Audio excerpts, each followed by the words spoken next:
আওয়ামী সরকার বাংলাদেশে গত ১৭ বছর যেই ফ্যাসিবাদের বীজ বপন করেছে তার ফল হিসেবে গত ৫ই আগস্ট তারা এদেশ থেকে পালাতে বাধ্য হয়েছে।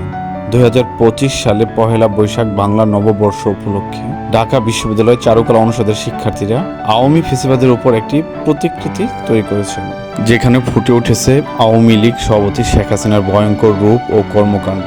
গত পরশু রাতে ফ্যাসিবাদের দোসররা শেখ হাসিনার জন্য নির্মিত সেই প্রতিকৃতি আগুনে পুড়ে দেয়। ফলে এখন নতুন করে প্রতিকৃতিটি তৈরি করা হচ্ছে। চারুকলা পরিষদের শিক্ষার্থীরা ককশিট দিয়ে তৈরি করছেন সেই নতুন প্রতিকৃতি। শিক্ষার্থীরা জানান পুরো কাজ সম্পন্ন হয়ে যাবে এবং আগামীকাল সেটি থাকবে টক অব দ্য কান্ট্রিতে। মুসান্না সাকিব, দ্য নিউ নেশন।